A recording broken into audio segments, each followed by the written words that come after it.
It was definitely a spooky game for Michigan all throughout.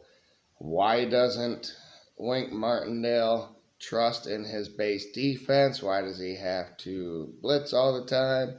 And why is Michigan's offense not running the ball? Why are they not setting it up for Bryce Underwood like they did for J.J. McCarthy?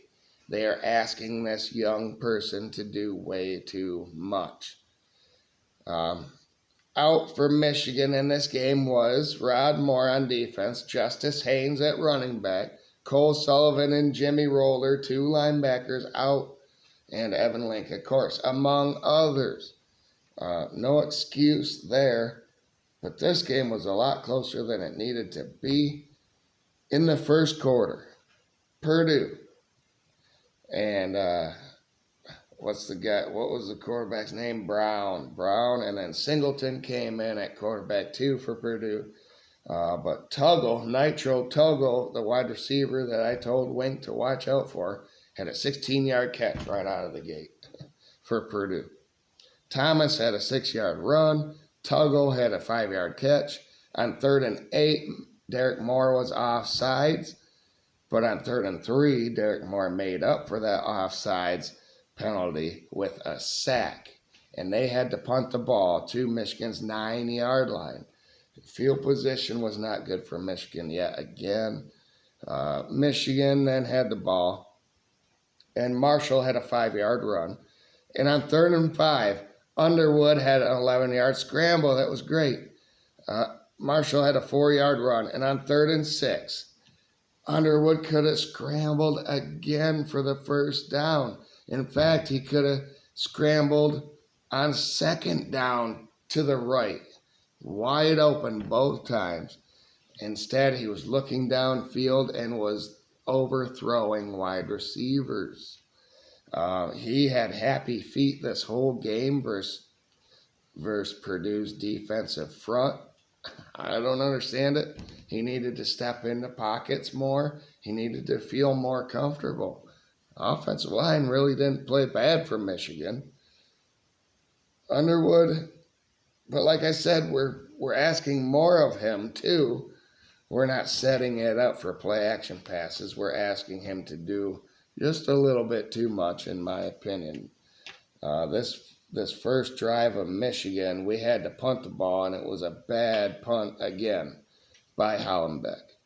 Off our own guy, it was deflected. He had a partially blocked punt later in the game too. Bad punts throughout.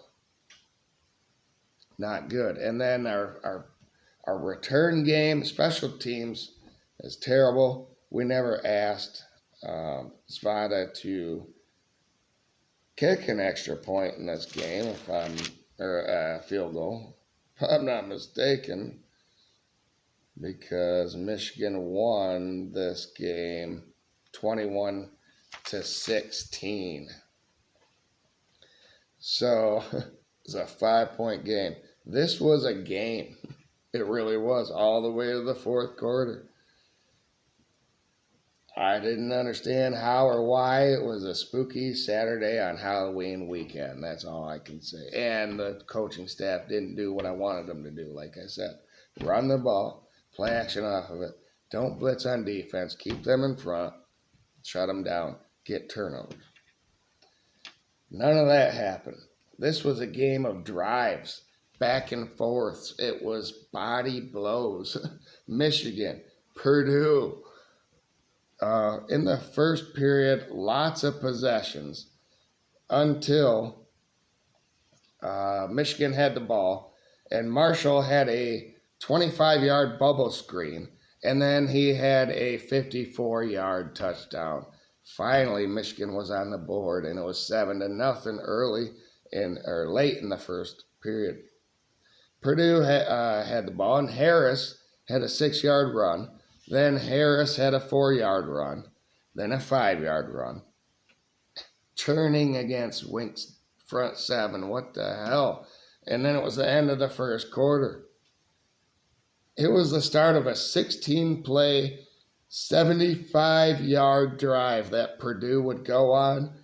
that would take 9.5 minutes off the clock. Thomas then had an 8-yard run. Tuggle had a 7-yard catch. Thomas had a 4-yard run. Then a holding on Purdue backed him up. But it didn't matter because Horton had a 6-yard screen versus the aggressiveness of this defense. Harris had a 5-yard run. And on 3rd and 9, Horton had a 7-yard catch. On 4th and 2, Wink blitzed the middle and left Tuggle wide open for a 4-yard first down. The quarterback Singleton came in for Brown and had a 5-yard carry. Who would have expected that, huh? Singleton then had a 13-yard run right after that, wide open. If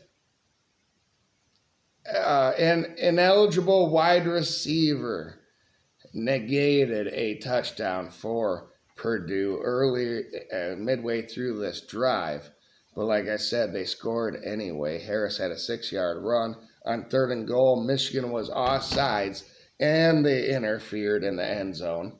No qualms about either of those penalties. And it was definitely he was interfered with. That set him up 1st and goal at the 2-yard line. And I was saying, what the fuck, Wink Martindale? Well, come on. Harris had a 2-yard touchdown run. It was a tie, 7-7 in the second period. Michigan got the ball, and Marshall had a 6-yard run. Underwood, 5 yards on the run. Marshall then a 20-yard catch and run down the sideline. Tonelli had a 4-yard catch. Underwood had a 12-yard run. And then Parker had a 4-yard run. Parker came in, Jasper Parker. Then Underwood threw a pick at Purdue's 5-yard line. Lucky thing is Purdue on their next possession went 3 and out, and they had kind of a bad punt to their own 32-yard line. And with 1 minute and a second left on the clock, Michigan had the ball. And Marshall had a 9-yard run. Klein had a 10-yard catch. Good to see Klein doing good. We see Hogan Hansen later in this game, but on a weird sequence. But the tight ends did get involved here. Underwood then had a 10-yard run, and Marshall had a 3-yard touchdown run with 17 seconds left in the first half. It was 14-7, Michigan. Purdue had 85 rushing yards, though, at halftime. Ryan Brown was 12 of 14 passing. Michigan finished the half with 132 rushing yards, which should be expected, an 8.8 average. But Underwood was only 6 of 13 for 64 yards. This was a game at halftime. This was a game the whole way through after that. I was thinking at that point, just run the ball, please. Take it out of Underwood's hands. He's not doing good. And then Michigan got the ball to open the second half. Andrew Marsh fumbled the return catch and then got it to the 14-yard line is all for Michigan. What a start to the second half, huh? Spooky things. It was Halloween, man. McCulley had a 5-yard catch, and then we didn't see him, I believe, for the rest of the game. He was injured in this game. Hopefully he's going to be okay. I don't know what the severeness of that injury was or if he's going to be back. Don't know yet. But on 3rd and 4, I believe Browder had his first catch of his season, the freshman wide receiver, and he fumbled it, and then he recovered it. It bounced right back into his hands behind the line to game. I thought that's what happened. It was called incomplete, though. Nonetheless, Michigan had to punt this ball again, and it went to Purdue's 33-yard line. And then Purdue got the ball. And Michael Jackson, had his 19-yard catch. Horton had 10 yards on a screen. And then on 3rd and 9, the pass rush did not keep contained. I was proud of Wink for not sending everybody at that instance, but I forget who it was. One of the linebackers, backup linebacker or interior player, he did not keep his contain, and Brown scrambled right up the middle for a first down. And then on 3rd and 10, again, we got him to 3rd and long. An intentional grounding back Purdue up to Michigan's 32-yard line. And the field goal was good from 50 for Purdue.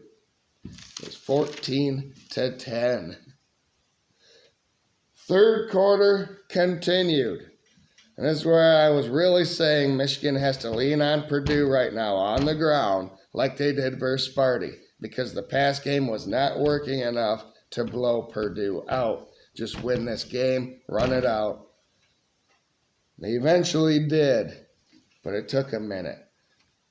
Goodwin had a nice catch for 12 yards for Michigan, and then Michigan went up tempo for 8 yards. All right, prove me wrong. Go score. Cool.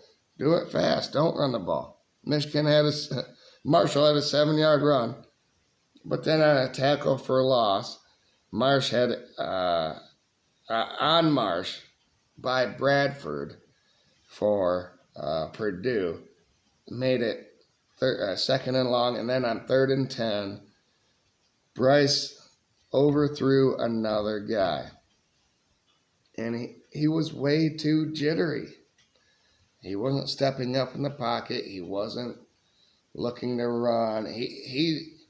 There's a lot on this youngster's plate, a lot that we are asking him to do. He shouldn't be looking this way versus Purdue, though, is the only thing I'm saying. Another bad punt to Purdue's 18-yard line. It was partially blocked by the defense, another sign of it being too low or off the foot, awkward. Purdue then went 3 and out, though, on the next possession. On 3rd and 10, Brown scrambled for 4 yards, not nearly enough. Of course, Samaj Morgan, does not fair catch the ball at this point and lets it roll back 20 yards to Michigan's 32. Michigan then had a play-action pass to Klein for 7 yards to open their next drive. There was a blindside block penalty added on, and another 15 yards. Then there was a nice reverse flea flicker to Hogan Hansen for 37 yards. He had Andrew Marsh deep for the touchdown, but hey, I'll take 37 yards. But then Bryce had a designed run to the goal line where he tried to get extra yards and he fumbled it. And the ball went out of the back of the end zone where it cost Michigan a possession. Purdue then got the ball. And they were down only 4 points late in the 3rd period. Purdue then got the ball, and they had a 5-yard run.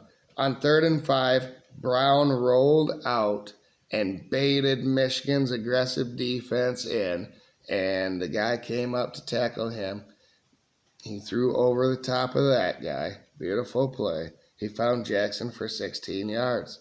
Then Jackson had 5 more yards. Then Singleton had a 4-yard keeper. On 3rd and 1, though, Michigan's defense stepped up. Finally, I was saying they're going to get the first down. Don't let them get 40. And Michigan got a tackle for loss. It was Benny and Mangum both in the backfield at the same time. And then on 4th and 2, I said the same thing. They're probably going to get it. Just don't allow 40 yards. And they didn't get it. It was stuffed after the 4th quarter started. Mr. Brightside was playing, the crowd was singing, and Michigan stuffed the fourth down. And it was Rayshon Benny again in this one. And the ball was at Purdue's 49-yard line. And then Michigan went on a 9-play, 49-yard drive in 5 minutes. Marshall had a 3-yard run, then a 12-yard run. Yes. Then Kozdal came in, 4-yard run. And then Underwood danced around in the backfield, evaded pressure, and found Zach Marshall for 16 yards. Then Kozdal had a 5-yard run and Marshall 3 yards. On 3rd and 2, Marshall had a 3-yard run again. Then Powell sacked Underwood for Michigan. But the very next play, Jordan Marshall was in the mass of this pile and squirted out of the side. He squirted out of that scrum for a 9-yard touchdown run, and it was 21-10 Michigan. Michigan did exactly what I wanted them to do on that drive, run the ball. Purdue answered right back with a 9-play, 67-yard drive of their own. Thomas had a 9-yard run. Thomas 3 yards for a first down. Earls had a 7-yard catch. Thomas 14 yards. A pass interference on TJ Metcalf gave Purdue more yards. Just before that, TJ Metcalf had a touchdown-saving tackle, and then he had the pass interference. Inconsistency with this team. Horton had a 6-yard screen. Harris had a 6-yard run. And on 3rd and goal, Purdue got away with a blatant holding call on a guy that was headed for the quarterback. But it didn't matter. It was a touchdown for Thomas for 5 yards. Purdue went for 2 to get this thing within 3 points. But Michigan intercepted the ball in the end zone as one of their rushers was held again. Didn't matter. My dad was screaming at the TV, another hold, another hold. Said it don't matter. They picked it up. So it was 21-16, a 5-point game. And when Michigan needed the drive of the day, they did it. When they needed it the most, they had their best drive. Marshall had a 5-yard run. Then Marshall bounced outside for 24 yards. Beautiful. Kozdal came in at running back and had a 7-yard run. He had a great drive of his own here. He had a great patience. He was behind the line on his next play. Great patience. He was waiting behind his guys, seeing where they're going to go to set up their blocks. And he got another 7-yard run because of it. Purdue called their first timeout with 3:49 left, and I thought this was crazy because it was a first down when they did that. Normally, if you play Madden or NCAA college football games, you know that you want to wait. If you have 3 timeouts left, you want to wait until the second down and long before you call your first one, first of all. I don't understand the timeout management by Purdue's head coach because then Marshall had a 1-yard run. Purdue called a timeout again. Marshall had a 3-yard run. And on 3rd and 4, Purdue did not call a timeout. What's the philosophy behind that? But Marshall and Michigan's offensive line got the 5 yards for the first down. Then Purdue called their last timeout with 2 minutes and 44 seconds left, down 5. I didn't understand their timeout strategy, but Marshall had an 8-yard run and slid down inbounds to force the 2-minute timeout. And then Michigan's Marshall got a 4-yard first down run, and Underwood took the knee to get Michigan to 7-2 on the season. It was not pretty after that 21-16 thriller of a game on Halloween weekend. But Michigan got the job done. Jordan Marshall finished this game with 25 carries for 185 yards and 3 touchdowns. I told everybody, even if Haynes is out, Marshall and Parker, and I didn't even include Cusdahl, but he came in and had some great runs. They are all great. They're all great. So the running back room is amazing. Run the ball more, please. Set up play action. They'll have some things to work on going into the bye week, the second bye week of the season this upcoming weekend. So get Bryce right, get the offensive line right. Bryce needs confidence apparently behind them. He was too jittery today and last week and most weeks for the most part. Understandable. Wide receivers aren't the greatest on this team, but we have tight ends. Hogan Hansen showed that he can be back with that 37-yard catch. So things to work on. It was just a spooky week. Close game versus Purdue. I was right on them covering the spread, though. Go Blue. What'd you think? Let me know in the comments below.